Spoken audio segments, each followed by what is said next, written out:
Hai, Assalamualaikum. Jumpa lagi Kak Syah.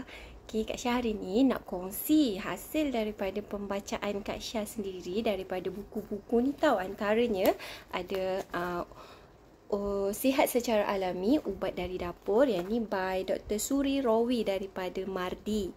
Kemudian ada ini 365 tips sihat gaya Rasulullah. Kemudian ada juga Rasulullah is my doctor. Dan lastly ada yang ni. Ini adalah 202 khasiat herba daripada semua yang Kak Syah dah baca kat sini. Kak Syah dapat banyak ilmu berkaitan dengan habatus sauda. Tahu tak apa itu habatus sauda? Pernah jumpa ke tak? Nak tahu tak habatus sauda bentuk dia macam mana? Dalam plastik ni ada habatus sauda yang original. Yang ni kalau kita pergi dekat Mekah, Madinah, selalu kalau ni ada jual dekat Jabal Rahmah, dekat pasar tepi Jabal Uhud pun ada jual. Macam ni dia punya bentuk dia. Nampak tak? Berbiji-biji kan, macam susah je nak makan. Warna dia hitam, dia tak ada bau apa-apa pun, just bau herba biasa. Okey, so daripada apa yang Kak Syah baca, nak share sikit lah dekat sini. Seperti mana umum sedia maklum, sejak 1959 lagi, terdapat lebih 200 kajian dekat seluruh dunia yang diorang mengkaji tentang habatus sauda. Dr. Ahmad Al-Qodi kata habatus sauda sangat membantu dalam kita meningkatkan imunisasi badan. Manakala satu lagi Ibnu Sina pula, dia kata habatus sauda membantu untuk meningkatkan tenaga dan boleh memulihkan kepenatan badan kita. Jadi benarlah hadis yang diriwayatkan oleh Imam Bukhari yang mana dia sebut fil habatus sauda shifaun min kulli da' illa sam, iaitu maksudnya sesungguhnya pada habatus sauda itu adalah penyembuh bagi segala penyakit melainkan kematian. Cuma nak kena bagi tahu, kadang-kadang kita ni mudah salah faham. Bukan apa, yalah, bila kita baca hadis tu bukan sekadar baca, tapi kita kena faham betul-betul dia punya teks dan juga konteks hadis ni. Sebab hadis yang Nabi sebut dalam ni syifaun. Syifaun ni adalah berbentuk nakirah kan. Maksudnya hadis ini umum. Jadi syifaun tu boleh jadi dia menyembuhkan penyakit. Bukan dia semestinya menyembuhkan segala-gala jenis penyakit. Sebab tu dalam kaedah perawatan ni habatus sauda digunakan dan dia bergantung kepada jenis penyakit, bergantung kepada cuaca sesuatu tempat dan juga kaedah perawatan yang kita gunakan, sama ada berbentuk minyak, ada berbentuk serbuk, kapsul ataupun herba secara semula jadi. Jadi para saintis, para ulama, pakar-pakar perubatan, mereka pun dah bersepakat bahawa habatus sauda ni sangat banyak kelebihan dia. So, daripada apa yang Kak Syah baca dalam buku yang banyak ni tadi, disebut habatus sauda ni kalau dia punya kandungan apa yang ada ataupun sifat-sifat apa yang ada dalam habatus sauda ni. Habatus sauda ni sebenarnya dia ada protein, asid lemak, ada vitamin A, B1, B2, zinc dan juga garam mineral seperti kalsium, kalium, besi, magnesium, selenium. Dan sifat-sifatnya adalah dia berbentuk maksudnya dia antihistamin. Antihistamin ni nak tahu apa? Kena Google cari ataupun rujuk dengan pakar-pakar perubatan ataupun pegawai perubatan. Dan dia ada juga sifat antibiotik dan juga antioksidan. Menakjubkan kan? Okey, so apakah kebaikan habatus sauda ni? Selain yang kita tahu tadi, dia meningkatkan kita punya sistem pertahanan badan. So, bila musim COVID-19, habatus sauda ni sangat-sangat mendapat sambutan sebab semua orang nak meningkatkan habatus sauda. Terutamanya sebelum ada vaksin hari tu. So, Alhamdulillah, kita semua dah komplit 2 vaksin. So, habatus sauda ni akan membantu kita lagi untuk memperkuatkan kita punya sistem pertahanan badan. Okey, yang first kali, ni daripada pengalaman Kak Syah sendiri. Sebab Kak Syah sebelum ni ada 2 jenis penyakit. Alhamdulillah sihat, cuma Kak Syah ada jenis yang alergik dan mengalami resdung. Resdung ni pula dia nanti akan berkait pula dengan masalah-masalah lain. Resdung biasa bila kita makan seafood, belacan, cincaluk, apa-apa yang berkaitan dengan makanan laut, akan rasa gatal, bersin, sampai keluar-keluar air mata, gatal dekat telinga, hidung, tekak semua sekali.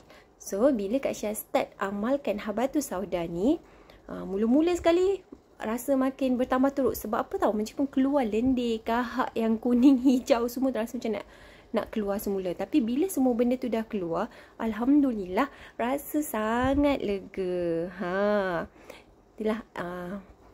Kemudian nak cerita lagi, bila resdung kita punya hidung sumpat, sistem pernafasan kita juga akan terganggu. Jadi oksigen akan kurang untuk sampai ke kita punya otak. Dan bila oksigen kurang dekat kepala, kita akan mudah dapat migraine. So dalam masa yang sama, 2 in 1 lah. Alhamdulillah. Allah jua, Allah Asy-Syifa yang maha menyembuhkan. Sebab berikhtiar dengan habatus sauda ni tadi, resdung dah baik, migraine pun alhamdulillah dah sihat dah. Okey.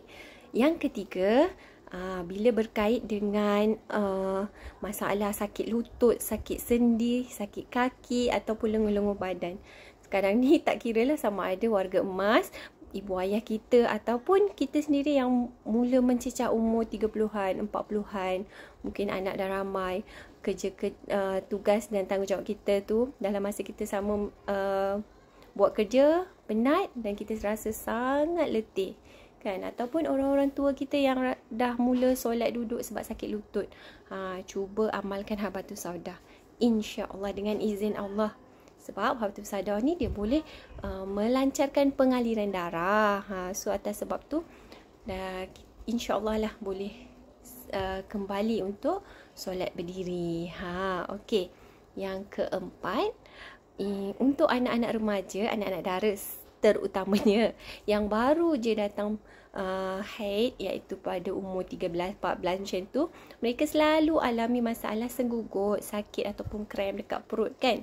Pagi mereka makan 1 kapsul pagi, 1 kapsul malam. Cuba amalkan, nanti akan nampak berkurang dia punya rasa sakit senggugut waktu haid, dan juga dia akan mengembalikan hormon akan jadi stabil, dan kitaran haid akan jadi normal setiap bulan. Okay, lastly tak cerita ni berkaitan dengan kaum-kaum lelaki penggemar-penggemar daging merah, seafood dan air berkarbonat. Kalau yang selalu amalkan tu, mereka akan mengalami masalah tinggi uric acid. Jadi dia akan mengalami masalah gaut lah. Sakit dekat lutut, sakit dekat sendi-sendi jari kaki, jari tangan, bengkak dan keradangan. Masalah gaut itulah. Cuba dulu amalkan. Yang ni Syah sebab husband dia sendiri yang alami masalah tu. Jadi bila dia start mula makan habatus sauda, dia kata bertambah sakit. Kena marah lah kan. Kita bagi dia habatus sauda untuk sihat, tapi dia marah sebab bertambah sakit. Yes, memang pada permulaannya akan rasa sakit, tapi nanti akan terkentut, akan buang air besar, kerap dan juga buang air kencing. Dari situlah kristal-kristal yang melekat dekat sendi-sendi, sama ada dekat ibu jari kaki kan, dia akan pecah, mengurai dan keluar melalui sistem pencernaan, melalui kencing dan najis kita. InsyaAllah kalau dah 3 bulan konsisten amalkan, cuba semula untuk buat ujian darah untuk berapa bacaan uric acid. InsyaAllah dengan izin Allah boleh turun, boleh sihat kembali.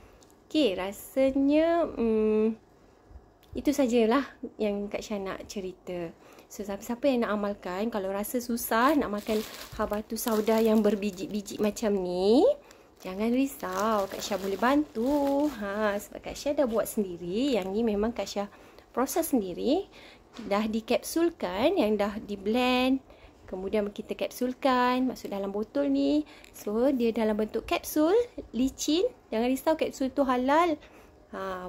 Tinggal ambil 2 biji dan minum air telan. InsyaAllah. senang aja kan. So, dan semua peringkat umur boleh ambil, kanak-kanak, remaja, dewasa, warga emas. Cuma bagi ibu-ibu yang mengandung, Kak Syah tak galakkan tahu sebab herba ni agak panas.